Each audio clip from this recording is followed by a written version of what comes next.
At dahil nangihina dulot ng sugat sa likod, hindi niya magawang makapigla sa dalawa. "Let me go! I don't wanna stay here anymore." Matigas niyang sabi habang sinusubukang bawiin ang mga kamay niyang hawak ng dalawa. Hindi umimik ang mga ito kaya walang nagawa si Bernard kundi hayaan ng dalawa. Nang makapasok sa kwarto niya, dinala siya nito sa kama at pinahiga ng patagilid. Ibinalik ng dalawa ang mga aparatong inalis niya kanina. "Bawal ka pa pong lumabas dahil hindi ka pa magaling," sabi ng isa sa dalawa. "Magaling na ako, hindi pa," sabi ng "magaling na ako eh." Pagpupumilit pa niya. "I don't wanna stay here anymore. It's boring. I need to find Claire." Napasigaw na lang siya nang biglang kumirot ang sugat niya. Napangiwi siya kalaunan ay madiing napahawak sa kinahihigaan. "Tingnan mo, hindi ka pa magaling." "Magaling na sabi ako eh." "Hindi, maiwan ka na namin dito. Bawal kang lumabas." Matapos sabihin yun ng isa sa mga nurse, sabay nang tumalikod ang dalawa. Pero may biglang naalala si Bernard kaya tinawag niya ang dalawa kahit may nararamdaman. "Nasaan yung tao sa katabi kong kwarto?" tanong niya. Tumakas siya kasama yung mga nagpanggap bilang nurse. Hindi siya nahuli dahil sa likod sila dumaan. After that, they left. Nawala ang sakit sa likod niya pero hindi naiwasan ni Bernard ang magwala dahil sa galit. Tumakas ito tapos hindi man lang siya nagawang isama. Damn him! Kapag gumaling siya, sisirain talaga niya agad-agad ang kumpanya nito. Trinaydor siya nito. Akala niya kakampi ito dahil kung magkakampi silang dalawa, isasama siya sa pagtakas. Pero hindi, nagsulo lang ito. Inis na inis si Bernard. Napapitlag si Claire nang biglang may kumatok sa main door ng bahay. Nasa sala siya habang abala sa pagtingin ng photo album na hawak. 3 lang sila sa bahay. Wala si Juan Miguel dahil pinatawag ng pulis para tanungin sa nangyari nitong nakaraang araw sa Paradise Island. Siya, ang mami ni Juan Miguel at si Nancy lamang ang tao rito sa bahay. Si Nancy ay ang kasambahay na hinire ni Juan Miguel. Sino naman kaya yung kumakatok? Natatakot siya ng mga sandaling yun. Diyos ko, sino na naman kaya yun? Ani mo natatakot na tanong ng mami ni Juan Miguel sa kanya. Umiling siya. Hindi ko rin po alam. Ano pong gagawin natin? Binilinan po tayo ni Juan Miguel na wag bubuksan ang pinto. Hindi ko alam ang gagawin natin iya. Pero naiisip ko na pagbuksan na rin natin. Sandali at sisilip lang ako. Tumayo ito at nagpatiuna patungo sa may glass wall na natatakluban ng makapal at malaking kurtina. Kapag hinawi ang kurtina, pwedeng makita ang nasa labas. Nabahala si Claire, kaya sinundan niya ang ginang. Hinawi nito ang kurtina at sumilip. Napailing si Claire ng mga sandaling yun. Maya-maya pa'y wala sa sariling, bumaling ito sa kanya. Sino po yun? May tao po ba sa labas? Kilala niya po ba? Sunod-sunod at nagtataka niyang tanong dito. Nakita niyang lumunok ito. Si Franco, iha. Ang asawa niyo po? Paano niya po nalaman na nandito po kayo? Hindi ba't naikwento niyo po sa akin kanina na hindi niya alam na may bahay si Juan Miguel dito? Ayan din ang alam ko iya, ni hindi ko siya tinawagan para pumunta rito. Hindi ko alam kung ano ang ginagawa niya Victoria, let me in. Gusto lang kitang makausap kahit ilang minuto. Aalis din agad ako. Please, Victoria, I wanna talk to you. Sigaw nito sa labas. Sandali siyang tiningnan ng ginang bago ito nagtatakbo patungo sa pinto. Muli na namang nabahala si Claire kaya sinundan niya ito. Sinubukan niyang pigilan ito pero hindi ito umimik. Nang marating ang pinto, agad nito yung binuksan. Anong ginagawa mo rito? Franco, I want peace but it seems like ibabalik mo ang dati. No, Victoria, mali ka nang iniisip. Pwede bang mag-usap tayo? Tayong dalawa lang. Kapag Juan ay tumingin sa kanya ito. Napayuko siya sa hindi maipaliwanag na hiya. Maya-maya pa tumugon ang ginang kaya naman umalis ang dalawa sa harap niya. Nagtungo ang mga ito sa may pool area ng bahay. Sunod-sunod na napailing si Claire. Saka siniraduhan ang pinto at nagpatiuna na sa kusina. Nancy, pwede bang ipagtimpla mo ako ng juice? Lagyan mo ng maraming yelo. Anya sa maid na kasalukuyang nasa kusina rin. Sige po, Ma'am Claire. At ginawa na nito ang utos niya. Bata pa si Nancy. 25 lang daw ito at kaya ito nagtatrabaho para may pampaaral ito. Akala niya nga may edad na ang kukunin ni Juan Miguel. Pero hindi pala. It turned out na working student ang kukunin nito. Mabuti na rin ito at para matustusan ito ang pag-aaral. At the age, she already finished studying. Nang matapos magtimpla ni Nancy, ipinatok na nito ang isang basong juice sa harap niya na halos umapaw na dahil sa maraming yelo. Kinuha niya yun at uminom.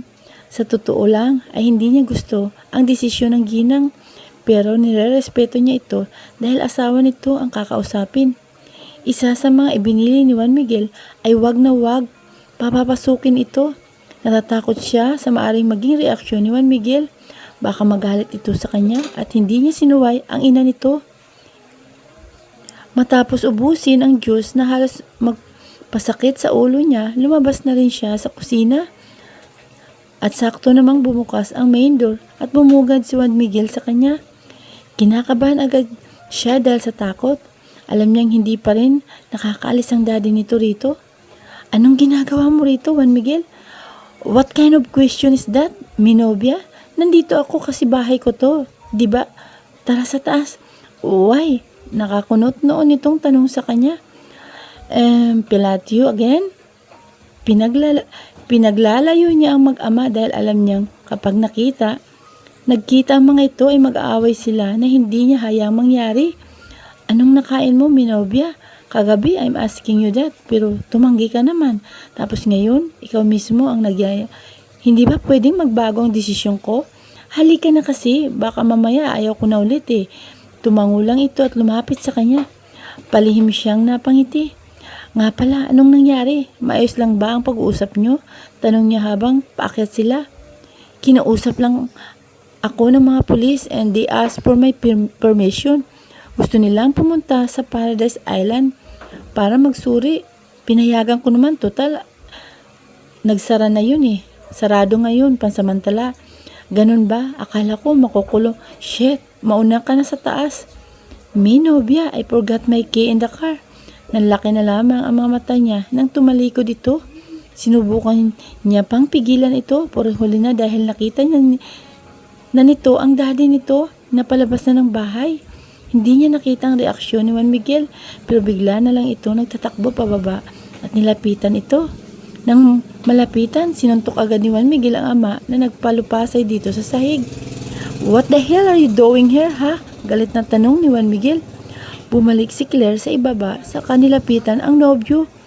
Don't hurt him, Juan Miguel. Wala naman siyang ginagawang masama. Stop it, Claire. Hindi ikaw ang kinakausap ko. Bulyaw nito sa kanya. Who the hell told you to enter into my house, ha? Kang karapatang pumasok di. Juan Miguel, anak, don't shout at your dad. He didn't do anything to us. He just talked to me. It's Juan Miguel, mother. Naglakad ito palapit sa kanila at nilapitan ang asawang nakahiga sa sahig. Nanlaki pa ang mga mata ni Juan Miguel nang tulungan ng mami niyang makatayo ang daddy niya. Umalis ka sa pamamahay ko, singhal ni Juan Miguel at halatang nagpipigilang. I will leave you, son. I will miss you. Kayo ng Kuya Sandro mo. Matapos nitong magsalita, tumalikod na ito at luhaang iniwan ang asawa. Nang mawala ito, sa paningin nila, sinarado ni Juan Miguel ang pinto at tumarap sa kanilang dalawa. Anong ginagawa ng matandang yun dito? Tanong nito sa kanilang dalawa ng ginang. Hindi makaimik si Claire dahil wala siyang alam kung ano ang pakay nun dito. Ang mami lang nito ang maaaring makausap o tanungin ni Juan Miguel dahil ito lang naman ang nakausap ng daddy nito. Juan Miguel, anak, hinayaan kong pumasok ang daddy mo rito dahil gusto niya akong makausap. I know you told us na huwag papasukin dito ang daddy mo, pero naawa ko sa kanya, anak. He didn't hurt me as what he did to me this past few days. He just talked to me. That's it. Anong pinag-usapan yung dalawa? Nagmamakaawa ba siyang bumalik karon sa bahay niyo? If so, then, I won't allow you, ma'am. Inalis na nga kita sa puder niya, kaya hindi na kita hayaang bumalik sa kanya. At anong nakain nun? Bakit parang bumait siya sa'yo? Or I was just dreaming right now? Bago magsalita ang ginang, nagpakawala muna ito ng sunod-sunod na hangin sa bibig. Nagpaalam siya sa akin, anak. Uuwi muna siya sa Spain para makapagpahinga. At anak, nagsisisi na siya sa lahat ng mga ginawa niya sa atin. Humingi siya ng tawad sa ginawa niyang pang-abuso sa akin dati. Sa akin na rin siya humingi ng tawad para sa inyong dalawa ng Kuya Sandro mo. Alam niyang mali ang mga desisyon niya, kaya nagsisisi na siya, anak. Juan Miguel, kung anong gusto mong gawin, do it. Mahalin mo pa lalo si Claire, then it's totally fine dahil hindi na mangingialam ang daddy mo. Actually, masaya nga siya dahil magkakaroon na siya ng apo. Nahiya siyang mag-sorry sa iyo dahil sa mga nagawa niya, kaya ako ang nagsasabi sa iyo, anak. Juan Miguel, sana patawarin mo ng daddy mo. He's not against with you anymore. Litanya ng ginang at nakita ni Claire ang sunod-sunod na paglunok ni Juan Miguel. Parang nalunok nito ang dila sa narinig mula sa mami nito. Parang hindi makapaniwala sa narinig. She wants to approach him and hug him, but she can't raise her feet to walk. Maya-maya pa'y nawala ang galit sa mukha ni Juan Miguel. Did he really say that? He asked confusingly. His mom nodded. Yes, anak. Fuck this, bakit ngayon ko lang nalaman? I should punch him, at kung nagsisisi na siya sa lahat din, tatanggapin ko ang paghingi niya ng tawad. Hindi niya kailangang umalis sa bansa, ma'am. Tumalikod na si Juan Miguel para lumabas, pero mabilis na nakapagsalita ang mami nito. Anak, wag mo na siyang habulin dahil hindi mo rin naman siya mapipilit. Nagmakaawa na ako kanina na wag nang umalis, pero hindi niya ako pinakinggan.